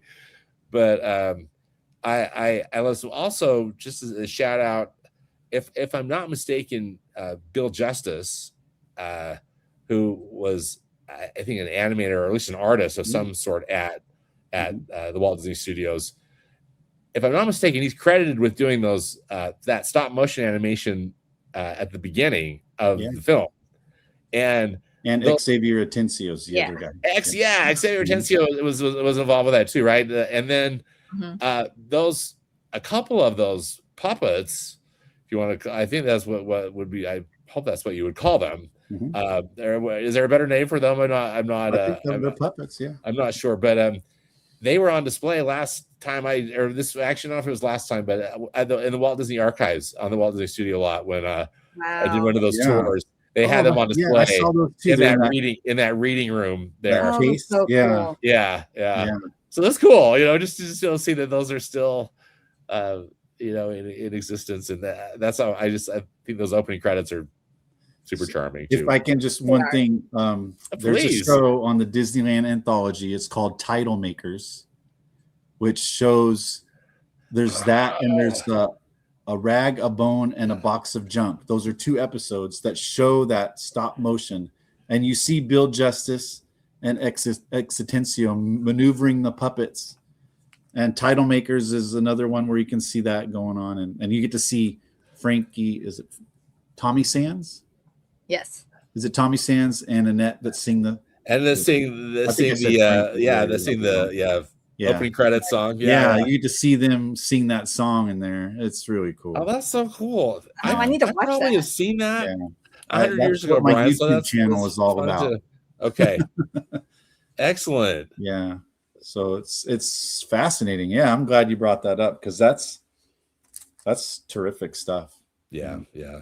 They Stuff did. Yeah. There's a couple other movies. The Misadventures of Merlin Jones, Merlin Jones. Yeah. and Shaggy Dog, or all that. Yeah. Are the both Ex Atencio, right, and Bill Justice, right, did those films too. He is another name that'll float around there that was into stop motion. Okay. A fantastic animated one is Noah's Ark. Yes. Yeah, if you've ever seen that, that's a short. I think it's about 20 minutes. Great song if you're into that stuff. Yeah. Yeah, which I am for sure. Yeah. Sorry. No, thank you. I'm glad you brought that up though, because the opening sequence, I mean, that's a lot of trouble to go to just for credits. So it's like things like that set these movies apart. I mean, it's just the credits, and yet they do this whole like stop motion animation, which is very painstakingly. You got to be very patient. It takes a lot of time, and I wish I could have seen those in person. Oh my gosh, I'm so jealous. And I love that song too. It's such a fun song. And Let's Get Together, two of my favorite Disney songs. Yeah, I had a Disney compilation CD, multiple ones, and those songs are on there. So I fun. Okay. Yes. Yeah. But yeah, there's something about The Parent Trap, because if you stop to think about the concept, it's really cruel what they did to these children. But it's like you just go with it and you're forgiving of it. And I guess you also have to remember what year this was made. And then it's also based on a German book, which is even older than that. So you have to think about it in that context. But the same author that wrote Amo and the Detectives, Eric Kastner. He did. Oh, I didn't know okay. That. Yep. Very interesting. Oh, cool. Okay, yeah. Really but cool. I marvel at the technology, because it is seamless. What's funny is, this movie's from 1961, and sometimes you see movies like from the 80s with it's supposed to be two people in the same screen, and it doesn't look good. I'm like, this is like 20 years after, and know. It looks terrible. It's amazing to me. Yeah, I don't know why it's so much better in the older movie, but it's just the better filmmakers, I guess. And you have to give a shout out to her double, Susan Henning, who they gave a special little Donald Duck award to, best performance not seen on screen or something like that. Yeah. Not credited, but I always try to catch her. There's a couple times where I'm like, oh, there she is. I'm so glad you mentioned that too. Yeah. Cool. But I just love everything. Yeah, I love everything about The Parent Trap. It's a toss up which one I saw more, this one or a Pollyanna. But yeah, it makes me laugh. But yeah, there's moments where I'm getting, teary-eyed. The moment you were talking about, Brian, where they're realizing that they're sisters. And, it's emotional. And then when she, which one is it? Susan comes in and meets her mother for the first time and is crying. I know. I love that scene. And I even get a little teary-eyed at her hugging her grandfather. She's like, what are you doing? She's like, I'm making a memory. And and because I start to think about tobacco. I start to think about my grandparents, because I was so close to all of them. And so moments like that. And Marina Hare is so beautiful. I mean, what a presence on screen. I know, just luminous. And she's so natural but so feisty and fiery. I love her, especially when she gets mad and like punches him. He's like, immediately apologetic, right? And then I just love Brian Keith in this movie. He just has such a warm presence. He's so good in this film too. Yeah. Because he's so rugged, but has such a softness to him. And I love the scenes with the daughters, but then I love I think him and Maureen O'Hara have beautiful, great chemistry. Yeah. It's very, very believable. Some of the best chemistry in an old Disney movie, I would say, is between the two of them. Yeah. And Una Merkel is so funny. You know, I'm not saying a word. She's so perfect too. Yeah. She knows everything. She knew what was going on from pretty early. And Leo G. Carroll's so funny. And Joanna Barnes is great because she's such a little, she's so mean. And I just love that scene when Sharon has gone nuts, basically, gone hysterical. And Frank, he's like, she's not even making any sense. She's throwing the pillow and she just, gives it right back to her. And she's like, I'm going to, if the shoe fits, wear it. Yeah. And that's just so fantastic. Hayley is so great in this movie. I mean, so funny and natural. And she did such a great job of being each character and then each character flipped, because there are differences. And then when the character slips, it goes back to the original character they're supposed to be, that she's like, oh, I couldn't keep it straight. I'm like, you obviously were, because there's no issue when you're watching a movie. It's always accurate. And I mean, they had to film that, right? Yeah. And then she would have to change and redo the scene and change her character. Yeah. Like in a matter of minutes, Yeah. So she was keeping it straight and doing a good job. And she carries the film, She does. Yeah. And also, I love the people at the camp. They're really funny. I wrote down their names. Ruth DeVitt is Miss Inch, and Nancy Culp is the Nancy Culp. That's right. Yeah. Who played Miss Inch? And Frank Duvall is so funny. Yeah. Who's mostly known as a composer, but he's great. All the scenes at the camp are funny. It is a shame that those girls don't get screen credit because they're all great. Yeah. Who's Ursula? Right. that's the first time I heard Ursula. Wait, Ursula. I mean, I'm Betsy. This is Ursula. Ursula Ruth McDevitt is who played Miss Inch. She's the redhead, right? Yeah. She's the redhead. Ruth McDevitt played Miss Inch. Yeah. Yes, Ursula's the redhead girl, and then the brunette. Her name was the character. Her name was Betsy. Betsy, right? Betsy and Ursula, yeah. The Ursula, that actress, I don't remember her name, but she went on to be in the Gidget TV show with Sally Field. Oh, really? Oh, wow. Yeah. Okay, that's cool. But yeah, I like you said, I love the ranch house, whatever you want to call it. I wish that was a real place that you can go visit, and I love that architecture. There is a fantastic YouTube channel that I follow. It's called Mockingbird Lane, and the woman's name is Marina Coates, and basically every video is about a different movie or TV house, and she makes like the architectural layouts and stuff and goes through it. And one of her episodes is on the Parent Trap home. It's fantastic. You should watch it. Oh, fun, yeah. And she has like the Brady Bunch house and the Inn from White Christmas and all I love that one. I Love Lucy apartment. I Love Lucy country house and all sorts of great things. And North by Northwest mid-century modern house. Cool. Yeah, I love that set too. It's so great. Yeah, and I love the 60s nostalgia of the Parent Trap. The music, the clothes. Again, I love everything she's wearing. I have bought things because it looks like things from the Parent Trap. I have a little blue princess style phone because it looks like the phone that she has. The phone that she has, yeah. And I have a little yellow dress with like a collared yellow dress that sort of looks like the one she wears, and it's so cute. And it's just like a Parent Trap's like a warm hug, Sure. Yeah. I always feel good. I always laugh. I always cry. And I also want to mention the score.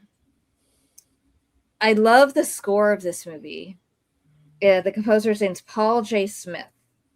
Oh my gosh, and he's done so many things. Lots of Disney things, lots of television. And the funny thing is, so the other day I was watching Leave It to Beaver, and I'm listening to the music, and I'm like, that right there sounded like The Parent Trap. I'm like, is it the same guy? And it was. It was. Wow. Go Marianne. Yeah. That's awesome. He did like 40 something episodes of Leave It to Beaver or something. So yeah. But he did Pollyanna. That's right. Yes. Yep. And I love the music in Pollyanna too. Yeah. And I wish there was like official albums of the entire score. And I don't, it's a shame that there's not. Yeah, I would listen to it all the time. Yeah. Because it's one of those scores that is very, very light and bright, and it has a lot of, I believe you call it Mickey Mousing, where the score sort of matches the movement on screen. Mm-hmm. There's a lot of that in The Parent Trap, which I love, especially when Maureen O'Hara and one of the girls is sneaking around and Brian Keith is seeing them. So when they wave, and then when he falls in the pool, the music changes. And I love all that. So the one thing I want to ask is to the both of you, if you've seen the remake and what you think of it. So with Lindsay Lohan. Mm-hmm. Yeah, I've seen it. I've seen it. I've seen it. It's good. I don't hate it. Mm-hmm. I think it's one of the better remakes Disney has ever done, and I love that Joanna Barnes is in it. Yes, and there's a lot of Easter eggs. Mm-hmm. There's a lot of. I love when Disney conscientiously does that to pay homage to the original. Yeah, it's funny though that a lot of folks think that's the original. They don't realize that the Hayley Mills version existed. And that it exists. Yeah. Again, it's up to us to share these. Yeah, I'm with you, Brian. I do think it is one of the better remakes. I get really frustrated with Disney just generally because I think they just remake too much stuff. But I still, though, I thought Lindsay Lohan was adorable, and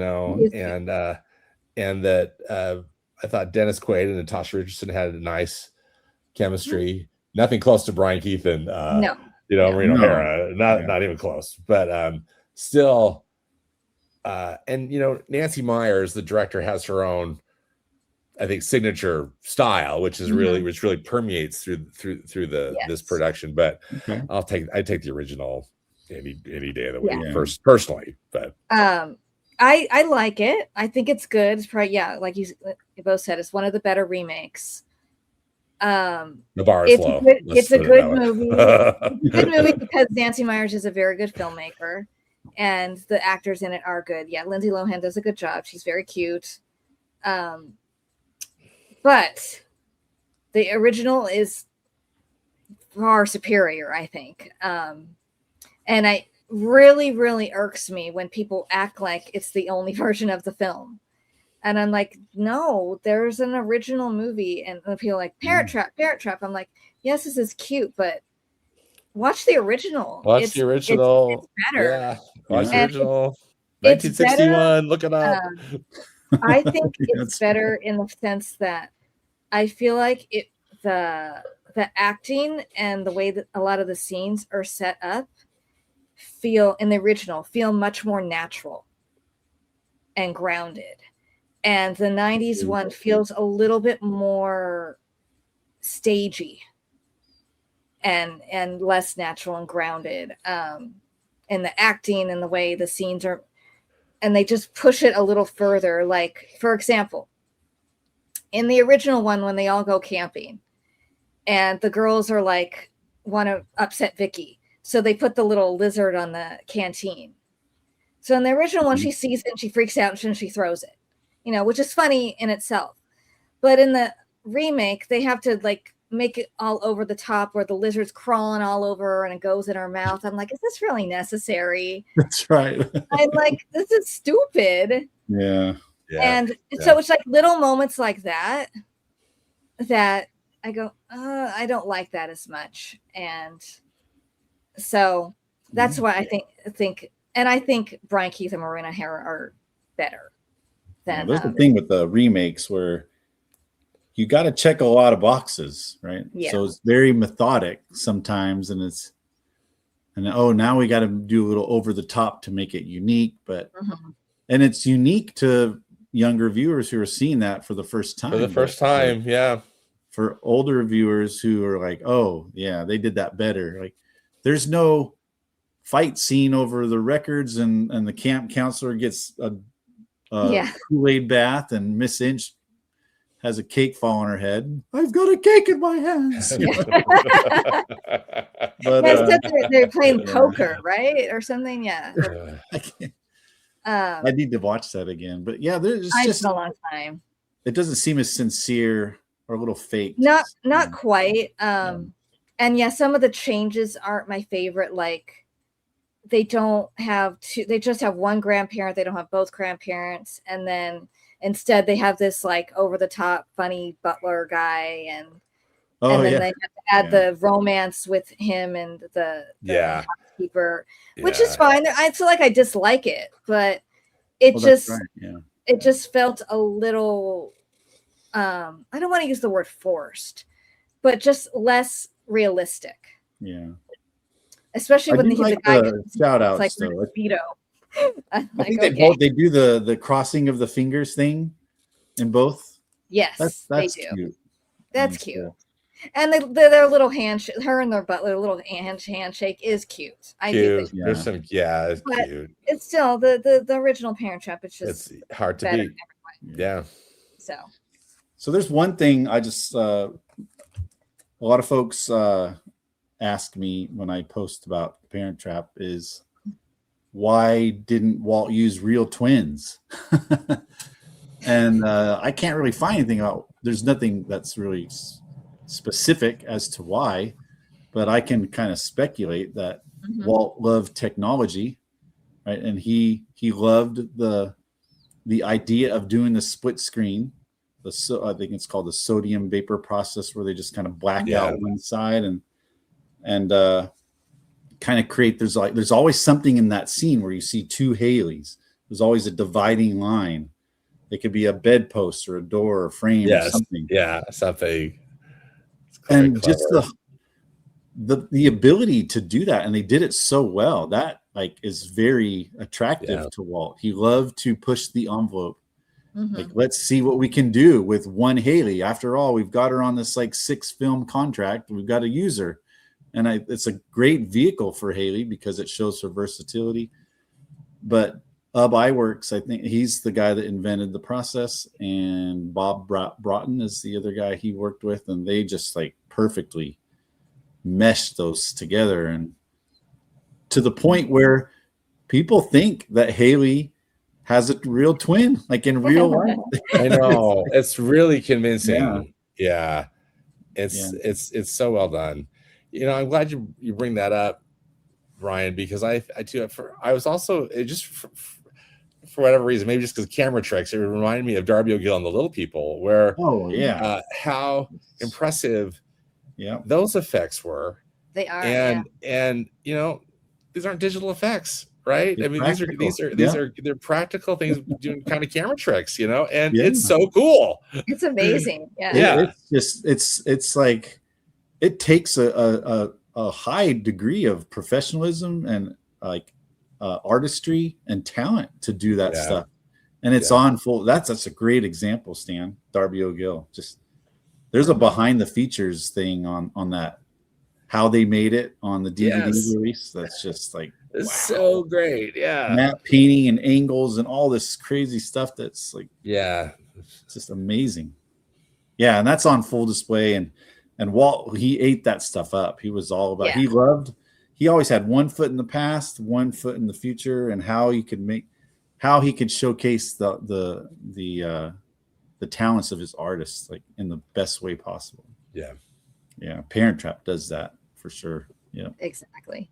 Yeah, totally. So we just got one movie left. It's my number 2. Is it your number 2, Stanford? Yeah, that's my number 2 as well. And it's Brian's number 1. That's number 1. my number Yay. 1. Yeah. Here's the And comic book that you got, yeah, right? Is this it? Pollyanna. Yes, that's what I got. So great, Brian. Wow. Yeah. Did I show you all of them yet? I think I did. Yeah. Yeah. And yeah, Pollyanna, it's just such a beautiful film in every way. It's like Parent Trap. It's David Swift. He wrote and directed it, and what a talent he was. My goodness. Because I don't know if either of you have, but I've read the book. Yeah. And I'm not. So I'm anxious. cool. I want to hear about and it. the movie is so much better than the book. That's not always the case. True. But I agree. in this case, they really improve upon everything. They make the character still beautifully optimistic, but not cloying at all. In the book, she's so like treacly, almost when you want to get a cavity. And and then the end of it, the end of the movie, I'm going to assume people have seen the end of Pollyanna watching this.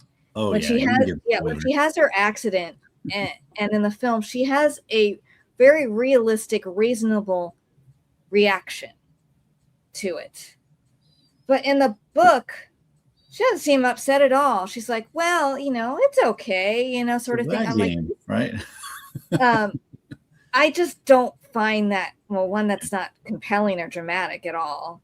And I just don't think even the most optimistic person, I don't think would react that way when all of a sudden you fall out of a tree and are paralyzed. I just, come on. I don't care how positive you are. That's not, and that's wholly, that would be, it's not a good, I don't think that's a good lesson. That it's like that you're not allowed ever to have like a moment of like despair or something. And the whole point of the Pollyanna film that they do so beautifully is that all the good things she did for everybody else comes back to her, and that's what helps her. So, but if you take away that element, I just don't think it has the same power. And and poignancy. Well said. Yeah. Yeah. You just described that perfectly. So Pollyanna is just a wonderful film in every way. I mean, like everyone in this movie's like cream of the crop of like Hollywood. So you have Richard Egan, Jane Wyman, Carl Malden, who's amazing in this movie. Carl Malden's so good in this film. Nancy Olsen, Agnes Moorehead, Adolph Manju, Kevin Corcoran, Lucci, Donald Chris, James Drury, he's really cute. I love him. I always notice the handsome man, but he shoots Mr. Stubbs and Toby Tyler. I forgot that. I haven't seen Toby Tyler since I was a kid. So. Oh yeah. But he's a good-looking guy. He's Fred, right? Yes. Oh, you don't know my cousin Fred, do you? And like I said, I love movies that take place in this time period. So I love the costumes and the architecture of, the town and Aunt Polly's house. That's amazing feat that only part of that house is real and the rest of it's like a matte painting. Yeah, I mean, that's just all Emil Curie right there. Emil Curie, yes. And the costume designer, I can't remember his name, but Walter Plunkett. So he's a legend in Hollywood. My goodness. It's just like, that's what makes the movie. I mean, Aunt Polly's house, the interior decorating, like Hayley even said there were rooms that were decorated to the nines in there. They didn't even use them. Yeah, I know. And it's just like, it's those little details that set a movie apart. And I love Agnes Moorehead. She's so crotchety, but like a lot of people, it's just a mask, and she just needed a little understanding. Same thing with Adolph Manju and them bringing all the rainbow makers, the prisms into their rooms, and that's so pretty. And I love Kevin Corcoran such a precocious, cute little kid, and their dynamic is so great. Just feels like real. You're just watching real kids interact, and the way they like tease each other, and she's like, "What do you think I am, a snitch, baby?" And those words. And I love the when he's showing her the tree, and she's like, "Well, don't you believe in God?" Well, of course. Well, he grew it there for me to climb, basically. It's just two kids. You're nailing it. Oh. And then Carl Malden. I mean, if it was up to me, he would have been nominated for an Oscar. I think his performance is so good in this movie when he's like this fire and brimstone, preacher, that death comes unexpectedly, and his voice is bellowing and making the chandelier, move, and giving everyone what they call sour stomachs, and then the whole thing when she brings out she helps him remember what he's supposed to be doing, basically. It's like it's not about him, and no one should have influence over what he says, and it's very powerful. It's nice to have a movie with like religious themes that isn't like preachy, and it's like real and realistic. I feel like they don't know how to do that anymore. If they make them, they either don't make them at all, and if they do, it's kind of corny and not great. But this movie does it perfectly. So, and then the bazaar. I love the bazaar. I would want to go to something like that for real. Yeah. All that food they're eating, the live music, and I love the band of the old people, especially that lady who's the drummer. Jump in the TV moment. Cutest thing ever. Do you know who she is? Does anybody? That is one thing that it's like. There's message boards about this lady. Who is she? Who is this? Yeah. Like I even went to there's the Napa Valley Museum in Yountville, California. They had a Pollyanna exhibit there, and a lot of the extras from the film were just residents, Santa Rosa, St. Helena. Area. Okay, yeah. It was filmed, and it's just like somebody has got to claim this lady. That's right. She's got to have grandkids. Right. 12 grandkids minimum. I know. But she's so great. And it's like you said, Brian, it's like quintessential Americana. Yeah.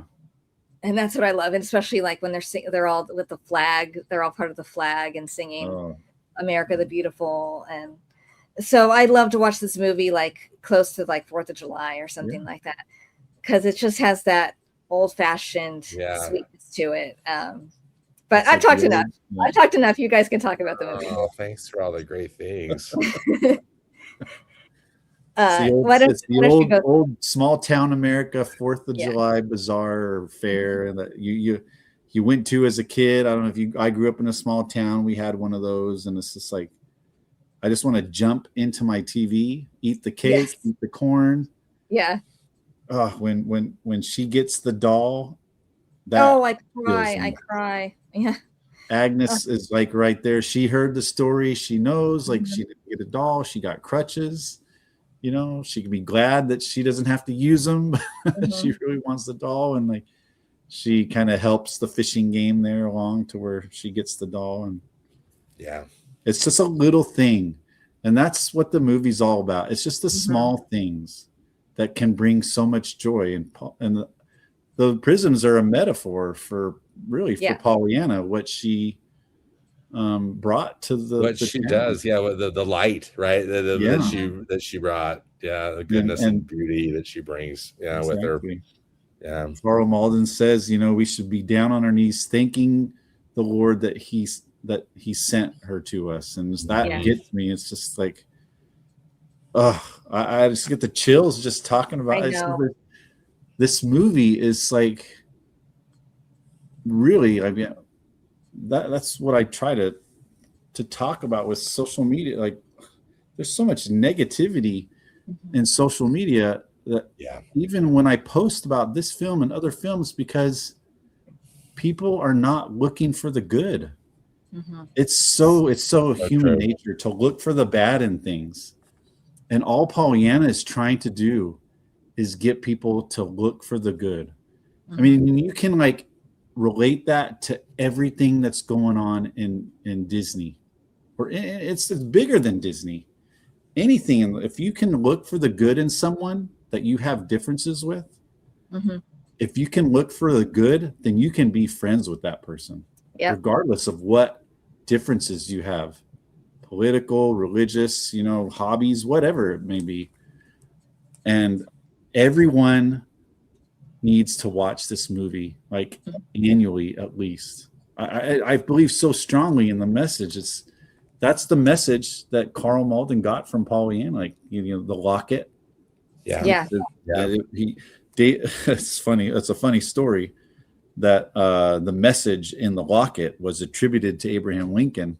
Yeah, but it's not him. Something David Swift made up. Yeah. And like Disneyland, like they sold those lockets with the quote.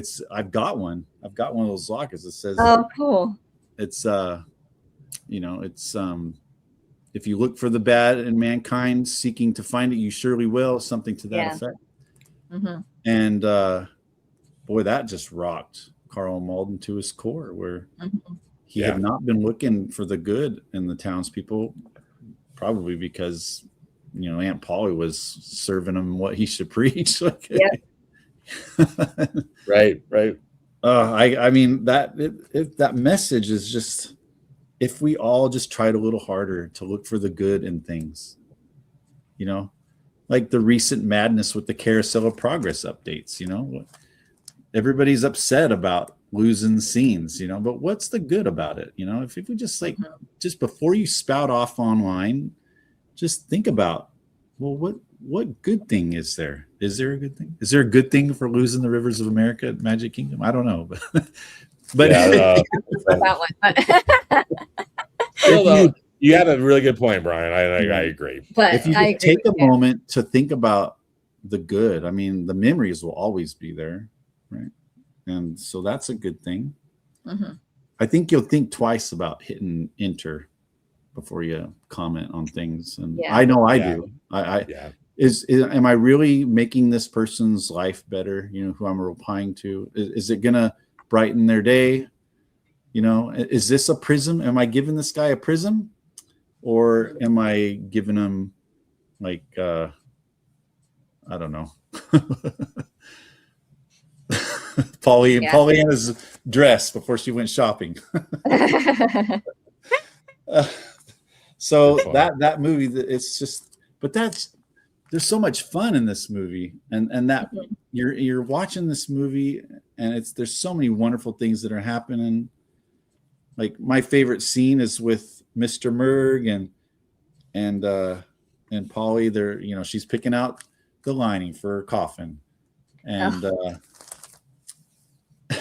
it's just, I don't know if I can get through talking about this, but it's like Pollyanna is just, she's just la-di-da, I'm here hanging out, and like, oh, what are you doing? Picking the line for your coffee. You're not gonna die. I don't want you to die. Yeah. And she kind of opens up her eye. I mean, her whole reason for the visit was to bring her some patchwork squares to sew quilt for the bazaar. And she goes on with the whole Glad game story, and Mr. Merg is like, do we honestly have to listen to her? And Agnes is like, I want to listen to what she's got to say. Yeah.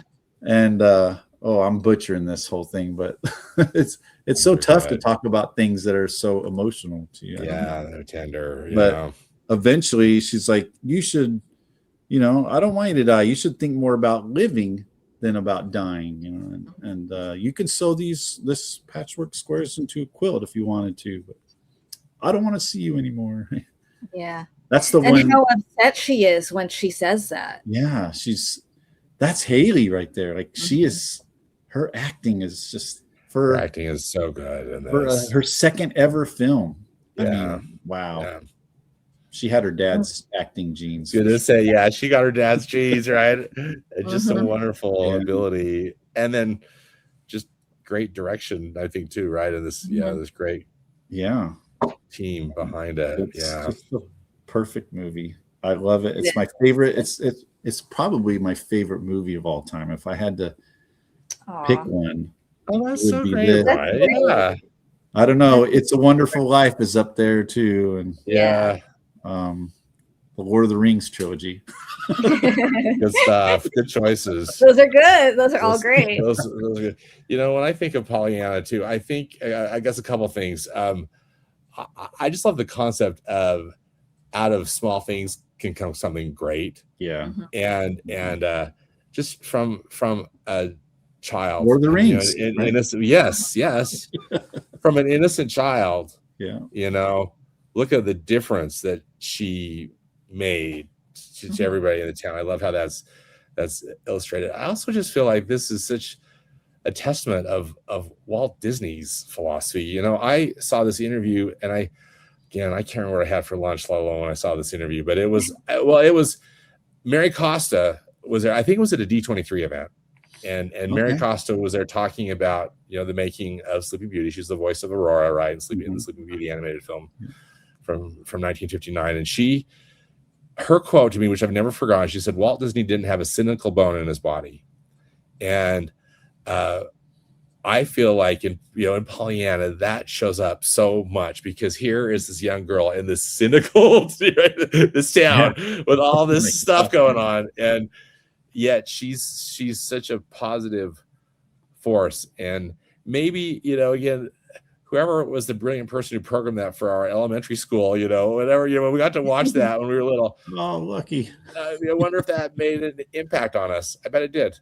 You know, thinking about these concepts about making a difference, and, you know, even as a kid, you can make a big difference, you know, to people and to where you live. Oh yeah. Yeah.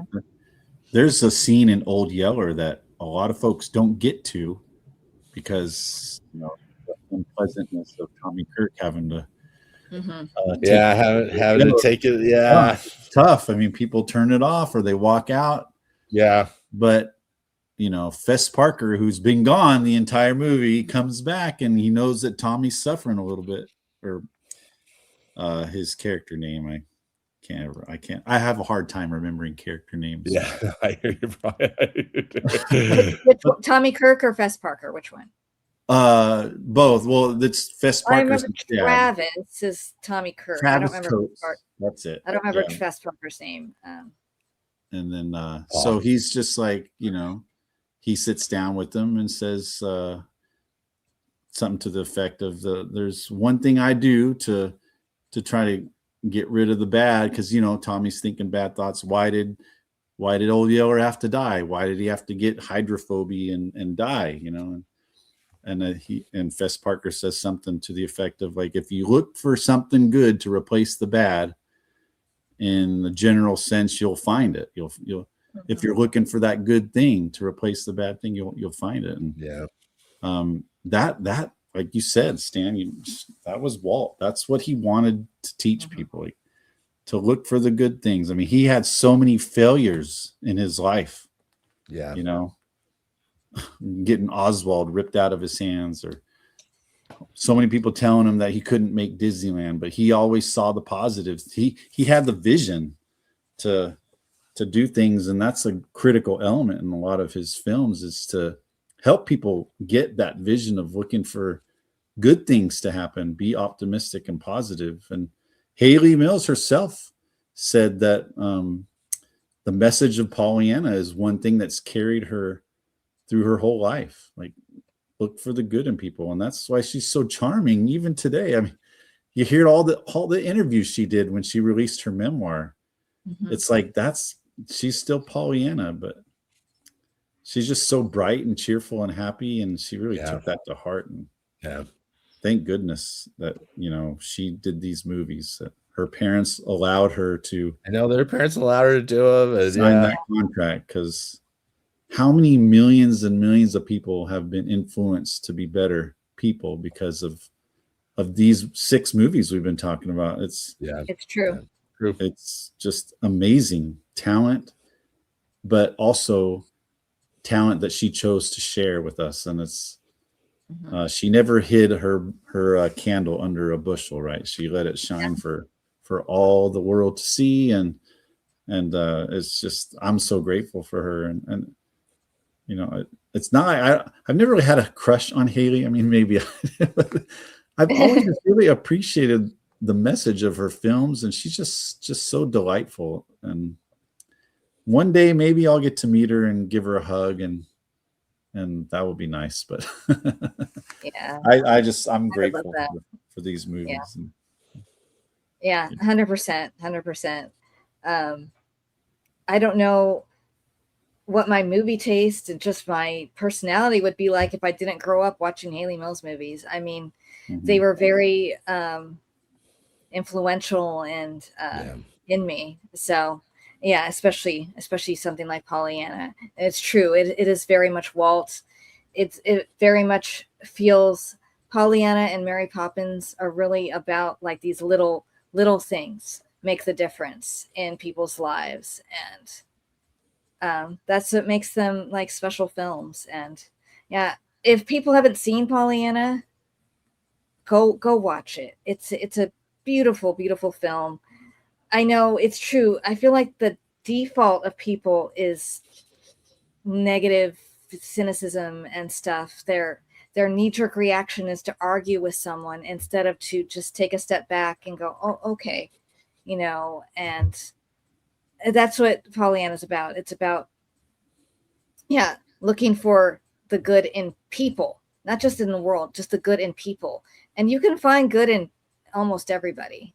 I mean, some people are not great, but that's true. It's just, that's the sad part of life. But a lot of people write other people off really easily because they think differently about this and that, or they just rub them the wrong way. And it's like, just give people a chance sometimes, and find common ground, and just be kind. And that's how I try to be. And I don't like to argue with people. I never try to do that. So, and that's how social media is. It's very, very negative. And a movie like this can be like, I don't know, inspiring. It can heal the world.